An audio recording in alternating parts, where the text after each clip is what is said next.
la philosophie de l'école était basée sur le terme Ubuntu. Ubuntu qui est un terme sud-africain, un terme qui signifie je suis parce que tu es, je suis content parce que tu es content, je suis en paix parce que tu es en paix. C'est un peu un pour tous et tous pour un. Dans un autre texte que j'avais publié l'année passée au mois de septembre, j'ai expliqué comment nous sommes tous un et ce qui nous unit est plus fort que ce qui nous divise. Par exemple, nous avons tous le même sang qui circule dans nos veines. Magloire Paloukou a dit comment je suis dans le domaine médical. Quand je supervise une transfusion sanguine en face d'un malade qui est dans une urgence médicale et qui a besoin d'une transfusion sanguine et dont la transfusion sanguine peut déterminer la vie ou la mort. Et j'amène un paquet de sang de la banque de sang. Personne, que ce soit le patient ou le garde malade, personne ne me demande si ce sang vient d'un blanc ou d'un indien, vient d'un Hutu ou d'un Tutsi, vient d'un Muhunde ou d'un Munande. C'est le sang, c'est tout.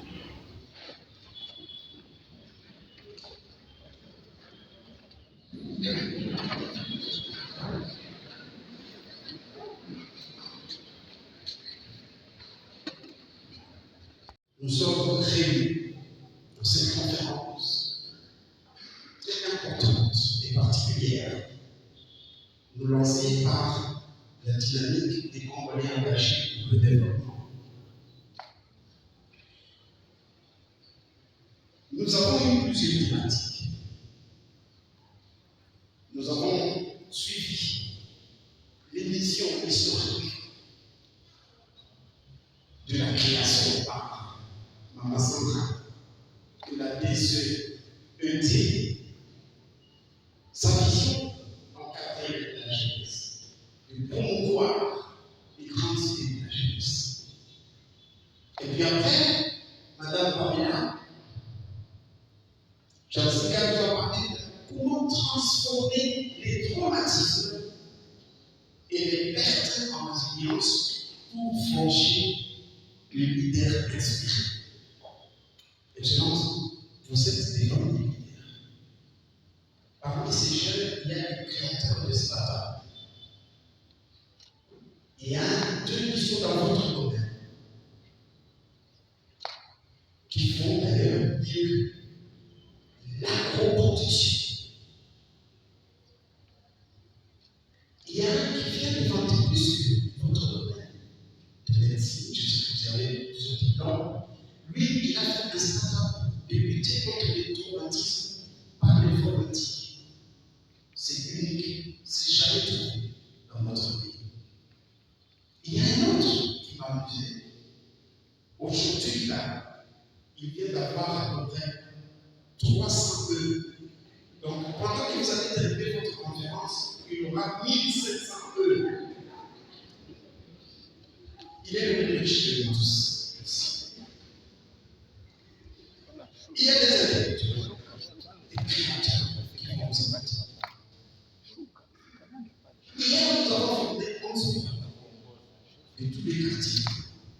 Ils ont résumé la journée. Et c'est impressionnant ce qu'ils vont vous demander. Ils vont vous demander, ils nous ont chargé de vous demander, de les accompagner dans la fiscalité, de baisser le prix des taxes pour que les entreprises à tout la base, c'est la vie. Si vous regardez la vie, c'est tout piquer le corps. Baisser les taxes de leurs entreprises qui commencent à créer. Ils ont demandé l'adresse de l'AREFA. Le responsable de l'AREFA qui doit faire comme AREFA était là. Le DG, c'est différent. C'est parce qu'ils veulent faire connaître leurs entreprises. Il y a des juristes, des enseignants. Je suis un peu désolé, je n'ai pas trouvé une qui peut créer un start-up pour bien faire du foot et pour faire une nouvelle sens. Mais il y a une maman qui a posé une question. Comment vous allez nous aider, nous, pour rallier la résilience et la paix? Nous pouvons déjà donner des propositions qui vont être en déclaration finale tout à l'heure. Nous venons de suivre un groupe magistral, l'exposé magistral du professeur Simon Pierre. Il est là. Il nous a fait cela qu'on n'est pas. Tout à l'heure, la commission va nous pousser à résister et vous écouter, entreprendre dans l'adversité. Avant de laisser madame Sandra parler de vous, je vais vous croire que vous êtes une séance. Je vous ai vu il y a 2 jours. Mais avant 2 jours, je sais que vous étiez très. Il vient de l'Amérique. Il est professeur à l'Amérique. Et j'ai été surpris. Je voulais que je dévoile ce secret. Vous n'étiez pas dans n'importe quelle Amérique pour revenir rapidement faire la conférence. Vous étiez en Alaska. C'est encore l'Amérique des Amériques. Merci de vous être reposé et de vouloir donner un temps pour cette chose. Maman Samara. Que nous remercions pour l'honneur qui nous fait de le voir en communication, est une figure connue à l'international, mais aussi au pays. Mais si jamais il y a des personnes dans la salle qui ne le connaissent pas très bien, je vais me donner la charge de vous parler un tout petit peu de quelques minutes qui va en parler. Le professeur Kaneki, que dis-je, le docteur Kaneki, est un scientifique rendu. Je le dis parce qu'il est auteur de 2 doctorats, d'abord en pharmacie et en épidémiologie. Mais aussi professeur, comme l'a dit le modérateur, il est professeur dans l'université Colorado et Venezuela. Mais au-delà de ça, c'est aussi un humaniste qui milite depuis de longues années pour que les populations aient accès à la santé, à la protection, particulièrement des communautés vulnérables. Il fait ça depuis de très longues années. Et c'est une des raisons pour lesquelles nous l'avons invité et qu'il nous parle. Mais il est difficile de noter que son parcours illustre le lien entre l'excellence scientifique et l'engagement patriotique. Et c'est principal pour cette invité. Et je ne vais pas beaucoup parler, je vais le laisser parler. Merci beaucoup, professeur.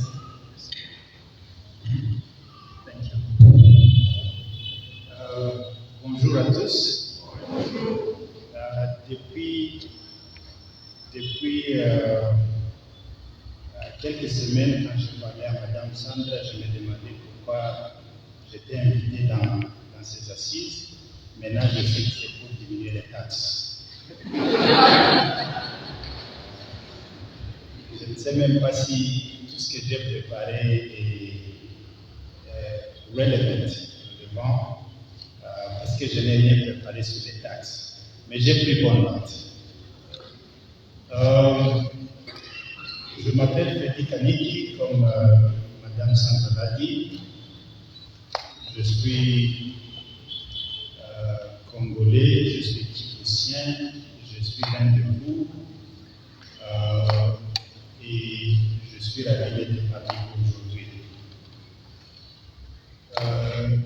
Ça m'a fait énormément plaisir d'être invité dans ces assises parce que le mot vivre ensemble, pour moi, c'est un cheval de bataille. Il est la raison pour laquelle je suis à Goma aujourd'hui, il est la raison pour laquelle je suis dans l'AFC et comme je l'ai dit, c'est mon cheval de bataille depuis des années. Si vous allez sur Google et que vous mettez mon nom, la moitié des articles, à part les articles scientifiques, la moitié des articles qui viendront vous parleront de l'importance de vivre ensemble et la culture de la paix. La paix, nous la cultivons parce que nous en avons besoin, et la plupart des fois, nous ne savons pas que nous en avons besoin jusqu'au moment où nous ne l'avons pas.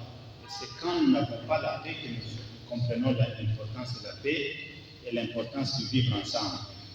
Alors, je vais parler un peu du thème qui m'a été donné et que j'ai modifié un peu. C'était entreprendre dans l'adversité. J'ai préféré parler d'entreprendre dans la diversité. L'adversité dans notre région vient du fait que nous n'avons pas su gérer la diversité. Si nous avions su gérer, promouvoir et profiter de la diversité, peut-être que nous n'aurions pas eu cette adversité. Alors, si nous voulons prévenir cette adversité, travaillons dans la diversité, aimons la diversité, faisons la promotion de la diversité et sachons exploiter cette diversité en notre faveur. Alors, entreprendre dans la diversité pour la reconstruction de la paix dans les zones post-conflit, notamment en impliquant la jeunesse, est un levier crucial pour consolider la paix durable. Pour beaucoup de gens, la jeunesse dans la situation post-conflit est conçue comme une catégorie de personnes vulnérables aux côtés des femmes et des enfants. Premièrement parce que les jeunes sont exploités comme des combattants, mais aussi parce que les jeunes font une grande partie ou un pourcentage important de personnes déplacées, que ce soit les déplacements internes ou des réfugiés dans d'autres pays. Plusieurs sources, notamment des Nations Unies, et des sources concordantes d'ailleurs, affirment que les jeunes, dans la situation de conflit et de situation post-conflit, ont tendance d'être stéréotypés. Et par conséquent, ils sont la cible. C'est-à-dire que les jeunes femmes et les jeunes filles sont victimes, tandis que les jeunes hommes et les enfants garçons sont des combattants. Ils deviennent des combattants, parfois même contre leur volonté. Toutefois, nul ne peut ignorer que les jeunes représentent également une grande partie des victimes de la guerre. C'est-à-dire, la plupart des morts dans la guerre sont des jeunes. Peut-être parce qu'ils sont des combattants, mais aussi parce qu'ils sont ciblés. Ils sont ciblés, surtout les garçons, pour les neutraliser parce qu'on voit en eux des potentiels militaires. Et cela s'explique par le fait que le conflit peut perturber, ils sont victimes parce que le conflit perturbe leur éducation et leurs activités économiques, et ainsi ça augmente leur vulnérabilité. En négligeant donc le droit des jeunes, on risque d'en faire un groupe démographique accessible par les groupes armés et d'autres personnes de mauvaise foi. Par ailleurs, leur rôle, leur point de vue, leurs contributions au processus de paix sont peu reconnus dans le monde. Maintenant, si nous réfléchissons et si nous canalisons nos pensées beaucoup plus dans les pays qui sortent d'un conflit, ces pays ont souvent connu des ruptures socio-économiques importantes. L'intervention post-conflit vise à réparer ces ruptures et à poser des jalons d'une paix durable. Dans ces pays, Les jeunes constituent une frange importante mais hétérogène de la population et sont souvent une source de résilience, d'où il y a toujours la nécessité de les écouter, de les valoriser et de leur offrir des opportunités, car ils peuvent jouer divers rôles, ils peuvent être des artisans de la paix et des leaders communautaires.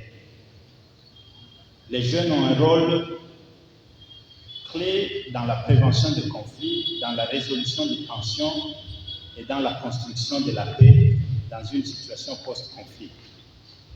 Leur participation active dans la conception et la mise en œuvre des initiatives de paix est essentielle. Ils peuvent s'engager dans des actions locales de paix, l'éducation, la formation professionnelle, ainsi que dans les initiatives entrepreneuriales pour créer des opportunités économiques et contribuer ainsi à la stabilisation de la société post-conflit. Leur inclusion dans toutes les phases des processus de paix garantit leur représentation, mais aussi leur responsabilisation. Tous les acteurs sociaux savent que plus vous responsabilisez les jeunes, plus vous les exploitez positivement, je veux dire, dans le processus de paix. D'une façon générale, les jeunes peuvent être des moteurs et des agents de changement importants dans le développement et dans leur société. Cela peut s'expliquer par le fait qu'ils sont ouverts au changement et à l'apprentissage et qu'ils ont tendance à être davantage tournés vers l'avenir, idéalistes et innovants, et qu'ils sont prêts à prendre des risques. Essayez d'initier un vieux à prendre des risques, vous aurez très peu de résultats. Mais quand vous faites, vous avez affaire à un jeune, ils sont non seulement innovants, créatifs, mais aussi des risk takers. Ils sont prêts à prendre des risques et ils sont ce qu'on appelle en anglais future oriented, orientés vers le futur. Dans l'ensemble, il est très peu important que les besoins et les priorités spécifiques des différents groupes, il est très important, je voulais dire, que les besoins et les priorités spécifiques des différents groupes de jeunes pendant et après le conflit soient identifiés et pris en compte par les biais d'initiatives ciblées qui devraient être élaborées avec et par les jeunes eux-mêmes. Donc les rendre responsables, les responsabiliser, mais aussi prendre en compte les besoins des jeunes et leurs idées, leurs opinions et leur participation est très important. Il existe de nombreux types d'engagement des jeunes dans la construction de la paix qui peuvent être observés à différents stades d'un conflit. Par exemple, les jeunes peuvent être engagés dans les efforts visant à prévenir le traitement de la violence, mais aussi dans le contexte pré-conflit, notamment par des interventions précoces visant à prévenir la violence, telles que l'éducation promouvant une culture de la paix, des débats et des dialogues sur la paix, des dialogues religieux, l'éducation physique, l'éducation civique plutôt, et l'éducation des électeurs. À ce titre, je vais donner un petit exemple. En 2012, je suis venu des États-Unis, je voulais commencer une école à Bukavu, une école américaine. Je suis venu chercher une parcelle, mais aussi l'autorisation d'ouvrir une école. Mais l'école en soi devrait être les thèmes de l'école ou les slogans de l'école, la philosophie de l'école était basée sur le terme Ubuntu. Ubuntu qui est un terme sud-africain, un terme qui signifie je suis parce que tu es, je suis content parce que tu es content, ma paix, je suis en paix parce que tu es en paix, c'est un peu un pour tous et tous pour un. C'était une vision que j'ai eue qui émane d'une réalité de ma famille et des personnes que nous avons perdues dans les conflits, et nous les avons perdues dû à l'intolérance, le fait qu'on ne peut pas tolérer l'autre parce qu'il est différent de toi. On ne sait pas gérer cette diversité. Alors, je n'ai pas pu ouvrir cette école à Bukavu parce que à l'époque, l'autorité m'a déconseillé parce qu'encore si cette école appartenait, il y avait beaucoup de raisons qui m'ont été données. J'ai ouvert l'école à Bujumbura instead. Mais ce que je voulais dire pour cette école, c'est qu'on a fait un programme de peace building and conflict resolution et nous avons fait des programmes, des curriculums depuis la première année primaire jusqu'en 6e année secondaire. Donc il y a un programme sur 12 ans de peace building and conflict resolution à chaque niveau de l'école. Donc l'enfant commence en première année et il étudie à son niveau déjà ce qu'il peut comprendre sur la paix, la construction de la paix ou peace building et conflict resolution. Au niveau du secondaire déjà, on commence à faire les débats sur la paix, sur les pays, sur l'actualité dans le monde, les conflits qu'il y a dans le monde. Et cela a créé un changement parce que nous devons travailler sur nos enfants parce que ce sont des leaders de demain. Et pour que demain, quand ils sont leaders, qu'ils prennent en compte tout ce qu'ils ont étudié dans leur prise de décision et au quotidien. La résolution 2250 du Conseil de sécurité des Nations Unies, adoptée en décembre 2015, marque une reconnaissance historique du rôle crucial des jeunes dans la promotion de la paix et de la sécurité. Les textes appellent les États membres à accroître la participation des jeunes dans les processus décisionnels, notamment dans les efforts de prévention et de résolution des conflits. Ils soulignent leur rôle dans la lutte contre l'extrémisme violent et insistent sur l'importance de renforcer les capacités des jeunes et de promouvoir leur autonomisation, mais aussi de garantir leur protection. Il y a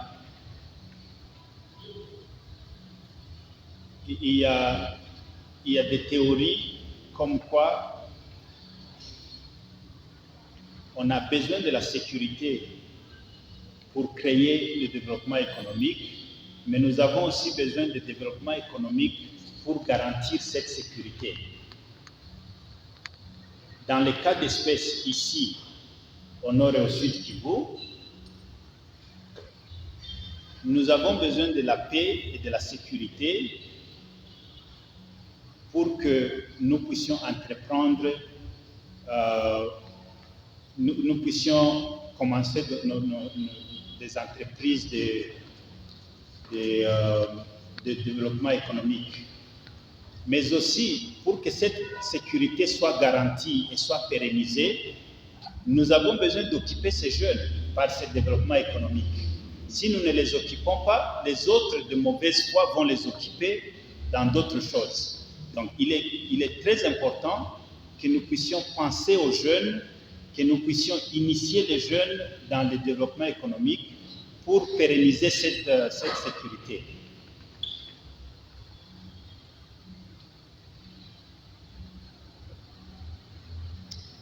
En effet,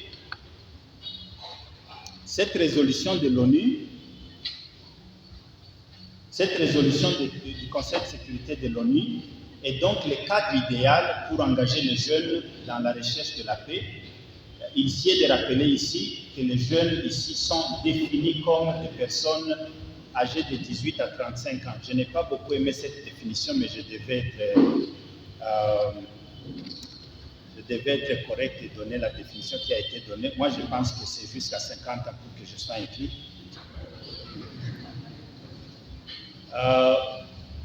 Maintenant, entreprendre dans la diversité. d'abord, avant d'entreprendre dans la diversité, nous devons accepter la diversité, aimer la diversité, comprendre la richesse qu'il y a dans la diversité et exploiter cette diversité. Imaginez-vous si nous pensions tous de la même façon. À quoi bon? Mais nous pensons tous différemment et c'est pour ça que nous avons besoin, chacun a besoin de l'autre. La diversité, ce n'est pas seulement dans la nature, ce n'est pas seulement la race, la langue parlée, l'ethnie, la tribu, je ne sais pas, les clans, vous pouvez descendre jusque dans la famille de votre grand-père. Non, non, ce n'est pas ça la diversité. Ce n'est pas ça seulement la diversité. La diversité, c'est aussi dans les pratiques. La diversité, c'est la religion, par exemple. Il y a des conflits entre musulmans et chrétiens, il y a des conflits entre judaïsme et christianisme, il y a des conflits entre... Donc, ça peut être des religions, ça peut être d'autres associations. Ça peut même être, la diversité peut même se définir dans les différents niveaux sociaux. Les riches contre les pauvres, les éduqués contre les non-éduqués, ainsi de suite. Donc, mais la diversité, c'est partout. On ne peut pas s'en passer. Peut-être que ce qui saute aux yeux, c'est la diversité dans les races, dans les tribus, dans les ethnies, mais la diversité, il y en a partout. Et peut-être que nous devons apprendre de ces diversités qui ne nous causent pas beaucoup d'ennuis et comment nous les gérons pour que nous puissions savoir gérer ces autres diversités que nous n'avons pas su gérer dans le passé. Alors, la question que l'on doit se poser, à laquelle je cherche à répondre, et je veux ouvrir le débat d'ici là, on va tous discuter, parce que nous sommes tous victimes de la mauvaise gestion de cette diversité. C'est comment les jeunes peuvent entreprendre dans la diversité, dans une situation post-conflit. Premièrement, qu'on l'accepte ou pas, la diversité sera toujours là, car elle fait partie de la dynamique sociale et existentielle du peuple. Elle est fondée à la fois sur les lois de la nature, mais aussi sur les constructions sociales, comme j'ai dit, les races, les tribus et quoi, mais aussi les religions et les différentes couches sociales. Pour le cas de ces couches sociales, ces pratiques sont créées et maintenues à travers l'interaction sociale comme faisant partie des normes qui régissent une société donnée. Par exemple, la spiritualité, ce sont des constructions sociales qui divergent d'une société à une autre, d'une communauté à une autre, mais qui font de nous qui nous sommes et que nous sommes appelés à respecter. Il est donc très important de rappeler que les constructions sociales d'un groupe donné ne sont pas supérieures ou inférieures à celles d'un autre groupe. Fort malheureusement, les personnes de mauvaise foi utilisent ces constructions sociales pour monter un groupe contre l'autre ou les uns contre les autres. Cela ne s'explique pas, ne s'adapte pas seulement ou ne concerne pas seulement la diversité liée aux pratiques sociales, mais même la diversité liée à la nature. Dans un autre texte que j'avais publié l'année passée, au mois de septembre, j'ai expliqué comment nous sommes tous un, et ce qui nous unit est plus fort que ce qui nous divise. Par exemple, nous avons tous le même sang qui circule dans nos veines. Magloire Palou a dit comment je suis dans le domaine médical. Quand je supervise une transfusion sanguine en face d'un malade qui est dans une urgence médicale et qui a besoin d'une transfusion sanguine et dont la transfusion sanguine peut déterminer la vie ou la mort. Et j'amène un paquet de sang, de la banque de sang. Personne, que ce soit le patient ou le garde malade, personne ne me demande si ce sang vient d'un blanc ou d'un indien, vient d'un Hutu ou d'un Tutsi, vient d'un Muhunde ou d'un Munande, c'est le sang, c'est tout. Dans les études que nous faisons avant la transfusion, nous nous basons sur les groupes sanguins, sur l'étude d'histocompatibilité et jamais sur la race de la personne, sur son ethnie ou sur la langue qu'elle parle. Cela nous montre comment, deep down in the core, we are one. Au fin fond de nous, nous sommes un. Nous sommes humains. C'est ça le dénominateur commun. Les autres, ce sont des apparences. Que tu sois élancé ou que je sois court, c'est une différence très très négligeable. Que tu sois brun, que je sois noir, que tu parles Swahili et moi je parle Lingala, ça importe peu, n'est-ce pas? Comment gérer nos diversités? Comment les exploiter? J'ai beaucoup appris quand je suis allé aux États-Unis. C'est une ville, je ne dirais pas qu'il n'a pas d'autochtones, pas une ville, un pays, je ne dirais pas qu'il n'a pas d'autochtones. Il y a des Amérindiens qui sont là-bas et les Esquimaux qui ont été là-bas depuis avant le temps. Mais les autres couches des Américains viennent de presque partout. Et comment ils embrassent cette diversité? Bien sûr, il y a aussi des niveaux de racisme et tout, mais pas un racisme systémique. Et ça m'a beaucoup appris. Mais alors, en parlant de ces pratiques,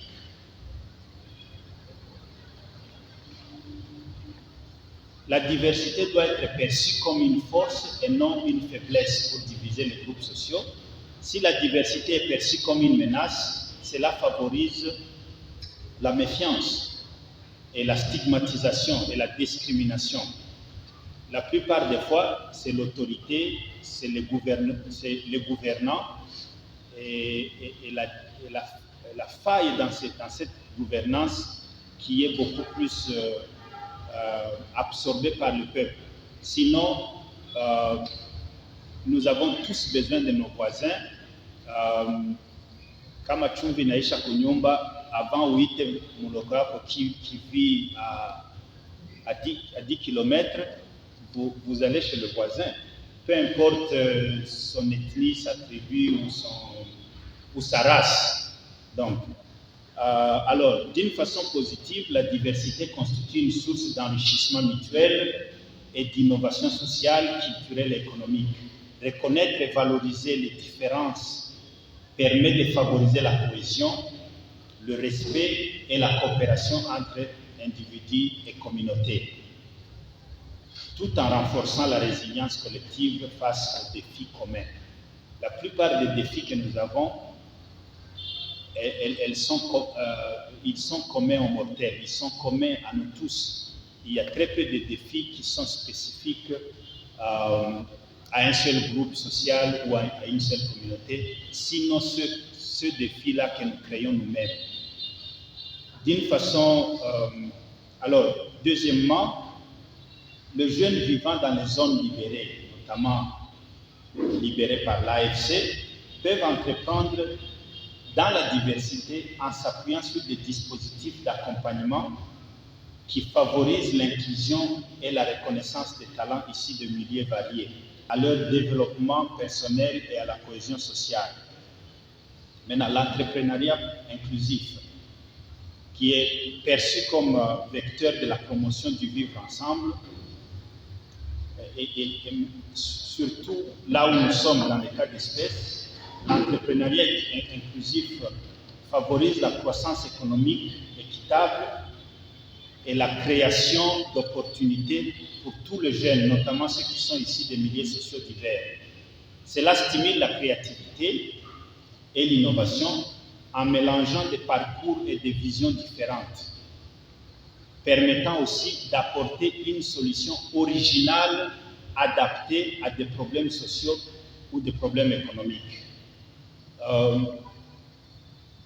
Dans des grandes entreprises comme Google, comme Microsoft, comme Facebook, ils ont des politiques d'inclusivité, mais aussi des politiques d'inclusion culturelle. C'est-à-dire, lorsque vous engagez dans un département, vous essayez de mélanger. Vous avez un Indien, vous avez un Blanc, vous avez un Noir, vous avez un Asiatique, un Africain, un Australien, ainsi de suite. L'idée derrière ça, c'est quoi? C'est que dans notre façon de réfléchir, il est imprégné des réalités culturelles que nous nous rendions compte ou pas. Et que, bien que nous sommes tous des ingénieurs informaticiens, par exemple, mais mon background me pousse à réfléchir un peu différemment de l'autre. Et ça crée un contour avec une circonférence beaucoup plus élargie dans la réflexion et ça crée des produits solutions qui ont une validité élargie sur tout le globe. De ce fait, l'entrepreneuriat économique et même social des jeunes favorise la cohésion sociale, la réinsertion et l'inclusion, tout en réduisant les causes d'exclusion et de marginalisation qui sont souvent l'origine des conflits. Il est donc clair de dire que l'entrepreneuriat, particulièrement celui des jeunes, dans les contextes post-conflit, joue un rôle moteur pour la reconstruction sociale et économique. Il favorise la réinsertion des victimes du conflit et crée des espaces de socialisation et de collaboration entre groupes divers, ce qui contribue à la cohésion sociale, au vivre ensemble ou cohabitation pacifique ainsi qu'à la paix durable. Donc, l'entrepreneuriat dans la diversité chez les jeunes est ainsi un vecteur puissant pour libérer le potentiel latent, créer de l'emploi, encourager l'innovation et renforcer la cohésion sociale.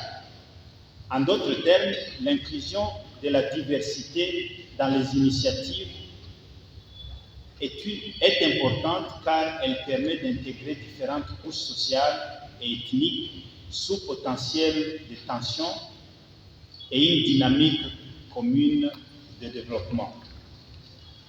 Quelques exemples de la reconstruction de la paix et de cohésion sociale et du vivre ensemble dans les zones libérées.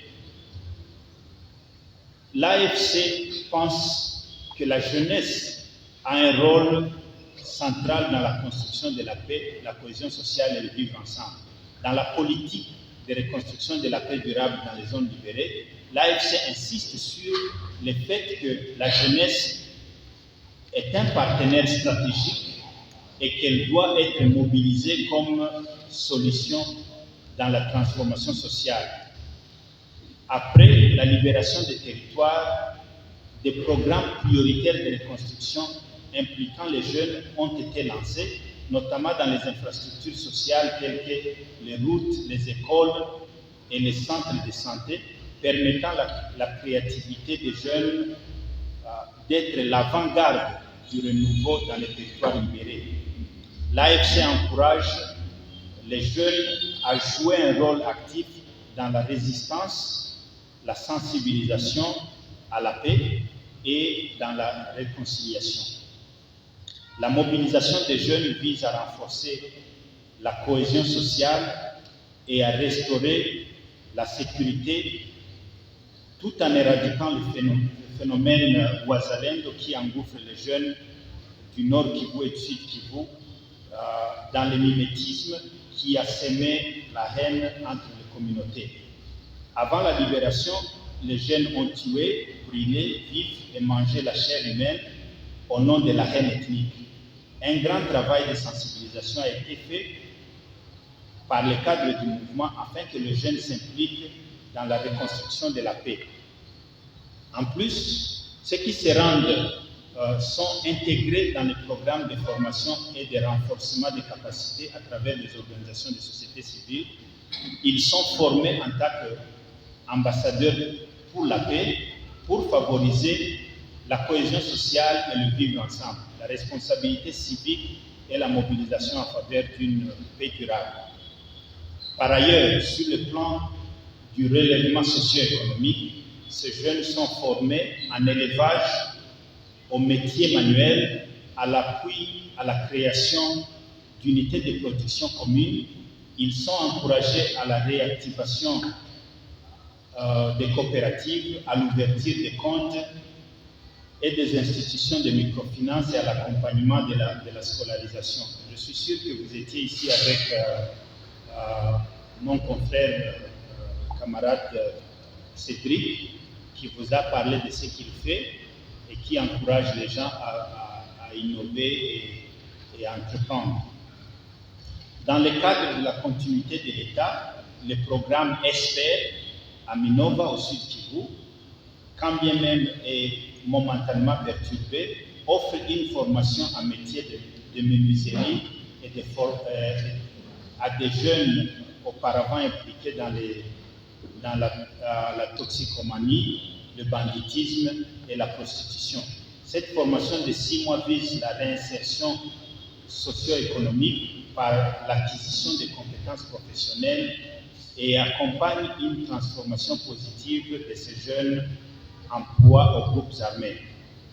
Par ailleurs, la MONUSCO avait soutenu divers programmes de réinsertion socio-économique au nord et au sud Kivu, offrant à des jeunes des opportunités de développement personnel et économique afin de stabiliser les communautés post-conflit et réduire les risques de recrutement récurrent dans des groupes armés.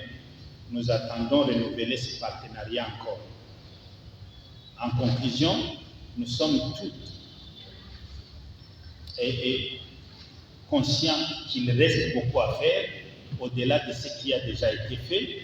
Les autorités locales voudraient offrir un accès à l'éducation, à la formation professionnelle et à l'emploi, tout en soutenant la participation des jeunes dans les processus décisionnels liés à la paix. Faciliter des espaces de dialogue entre les jeunes et les collaborations entre les différentes communautés pour promouvoir l'inclusion des jeunes dans la justice transitionnelle et les efforts de reconstruction. Tout ceci pour un but ultime, celui d'encourager la reconstruction de la paix, la cohésion sociale et le vivre ensemble. Ainsi, entreprendre dans la diversité avec un focus jeunesse dans les zones post-conflit contribue à reconstruire ou à construire une paix positive, à transformer les causes des conflits en opportunités de développement partagé et durable. En résumé, la participation des jeunes dans la reconstruction de la paix dans les espaces libérés par l'AFC englobe leur mobilisation comme acteurs clés de la résistance, leur intégration dans les programmes de reconstruction et de développement et leur inclusion dans les processus politiques et sociaux et de consolidation de la paix pour un vivre ensemble renouvelé et durable à l'est de la République démocratique du Congo. Je vous remercie.